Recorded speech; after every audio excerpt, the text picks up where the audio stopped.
Welcome to Garden Potpourri episode 2. In today's episode, we look at replacing tires for your garden cart or wheelbarrow, growing a superfood in your backyard, and review a potato planter bag and see if it lives up to its expectations. So let's begin with our garden cart tire replacement. Now if you have seen our Gorilla Garden Cart that we reviewed earlier, this cart has been a workhorse. It has helped us so much in our garden by hauling a lot of heavy stuff while we built our raised beds and even beyond that. However, after some time, the tires do get worn out, and we've used our old garden cart for a few years, almost 5 years, and after that we had to replace the tires. Now when you need to replace the tires of your garden cart, you need a few things. You need a new tire, and these tires are very cheap on Amazon, and I will provide you a link to the product in the video description below, and you can buy them really cheap. They're about $20 for 4 tires, which makes them extremely cheap for what they're used for. And you will also need a Cotter Pin. Now a Cotter Pin is used to secure the tires after you add them to the garden cart or your wheelbarrow. Now I did not have a video on how you remove the older Cotter Pin, but I am trying to show this to you by playing this video in reverse, and hopefully this works out. This is exactly the opposite of putting in a Cotter Pin. Now the first step is to inflate the tires. To inflate the tires, I'm using this inflator, and this tire is rated at 30 psi for inflation. And once the tires are inflated, you can add them, as you can see here. Now these tires fit right on, and you don't have to worry about the size, and you can see that in the video description below. Now once you insert the tires, you need to make sure that the washer is in place. The washer is something that sits right in between the tire and the Cotter Pin, as you can see here. And once you've put in the tire and the washer, all you need to do is put in a Cotter Pin that will secure this tire nicely to the garden cart. Now adding the Cotter Pin is a little cumbersome, and if you haven't used a Cotter Pin before, this technique might seem a little overwhelming, and that's why I have included this short video to show you how to secure the Cotter Pin onto your garden cart wheel. And this technique is the same whether you're using this Cotter Pin for the garden cart or your wheelbarrow or any other place you want to use these kind of tires or wheels. This technique of using a Cotter Pin is almost the same. And once that's done, your garden cart is as good as new. It will start hauling a lot of heavy stuff for you around your garden, and it's a great friend of yours. One of the superfoods you can grow in your garden is amaranth. And I've reviewed growing amaranth in some of my previous videos, but I do want to share with you some footage and some harvest that I haven't shared yet. And this is the green amaranth, and you can see how good this plant grows. And this plant can tolerate not only cooler temperatures but also warm and hot weather. And they can be easily grown in containers. They grow very well in 5-gallon containers, as you can see here, or even larger containers. They produce excellent quality green leaves that are loaded with nutrients, and it's great for your health. And we were growing this amaranth in not only 5-gallon containers but also these 7-gallon containers, the 16-inch containers, and they always grew very well. And you can see the harvest, it looks beautiful. And this green amaranth is also known by a lot of different names.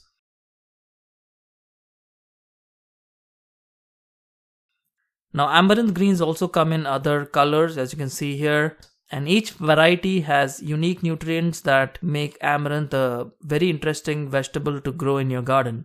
Now it's not exactly a vegetable, it's a leafy green, but it falls into the vegetable category. And we've had a very good experience growing green amaranth as well as red amaranth, as you can see here in our home garden, and both have been great yielders. And once the plant matures, it will even give you amaranth seeds that you can use for a lot of other purposes. Let's now look at a product that's a potato grow bag. I'll provide a link to this product in the video description so you can see how the product looks like on Amazon and buy it if you want. But this is a very compact planter And it actually has this opening at the bottom. As you can see here, this opening lets you harvest potatoes as they grow. And we'll soon find out if that is really necessary or not. And as you can see here, the bag has a lot of holes in the bottom. And these holes provide good drainage to this bag when you add in the potting soil. And it's quite good quality for the price that it is listed at on Amazon. It's pretty good quality. And we'll choose a nice sunny location for our potato plant. And we're going to be using this potting mix. This is a blend of coco coir, peat moss and perlite. And this seems to be a very interesting potting mix. And it's not always available. I think in our local Home Depot I saw this a few times last year, but I could not see it this year. But as you can see here, this is a good mix of peat moss, coco coir as well as perlite. And this makes a very good well-draining potting mix, which is very suited for growing potatoes.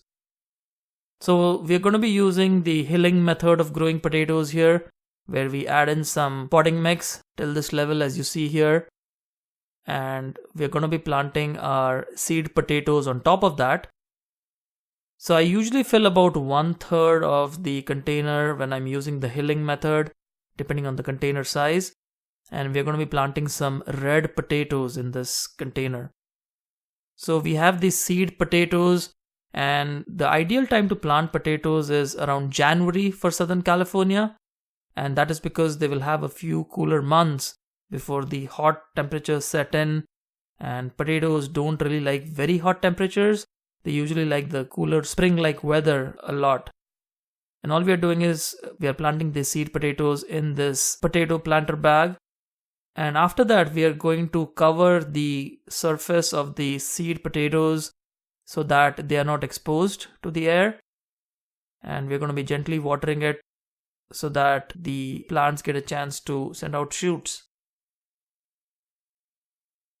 And as you can see here, in just a few days, the potato plant has sent out shoots and it's growing very well. In about 30 days since planting, the plant looks very good, very nice and very healthy. And at this stage, you can keep adding more soil or more potting mix so that you cover the potatoes nicely. Now the potatoes need to be covered.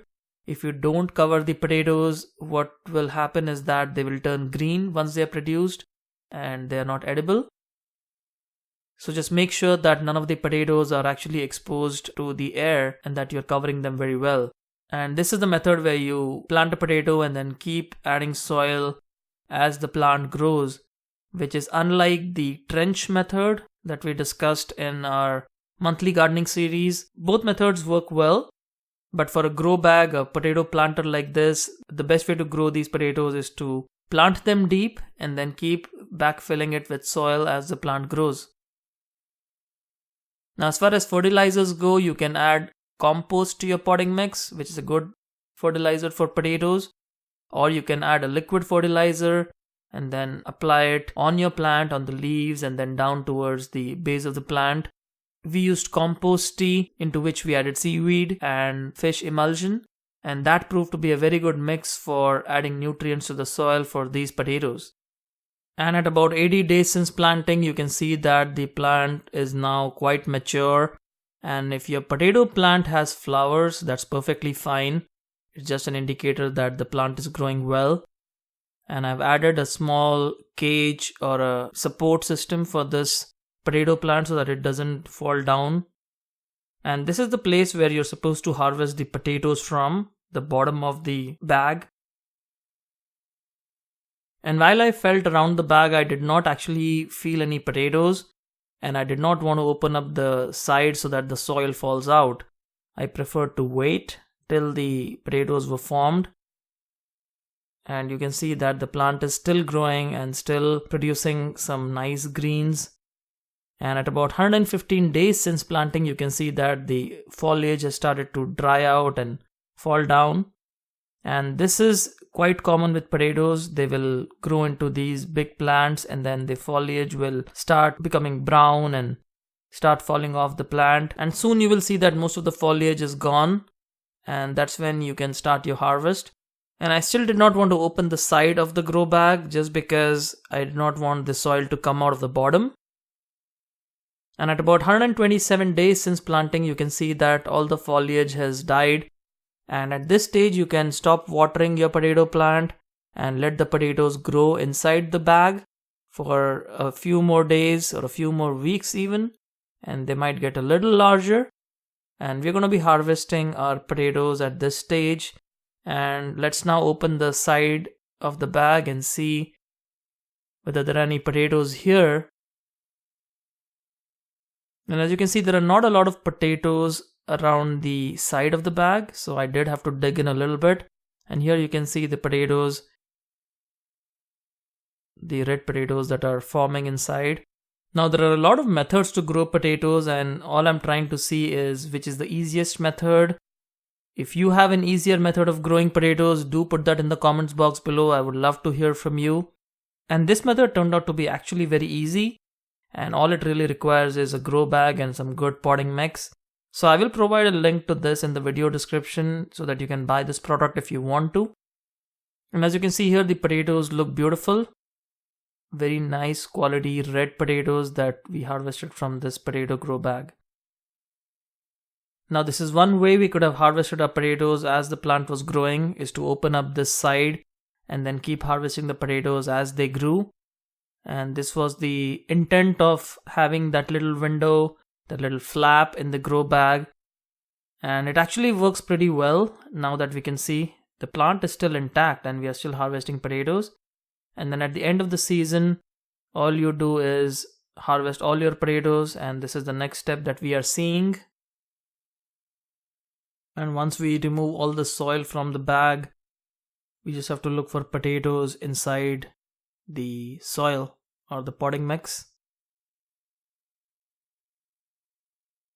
And this is how our harvest looks like once we've harvested all the potatoes. It's not a huge harvest, but it's also organically grown and it has no fertilizers added. Now if you do want to increase yield, you can add some salt-based fertilizers, and this will result in growing even bigger potatoes, or add in a lot more compost. That also helps growing a lot of potatoes.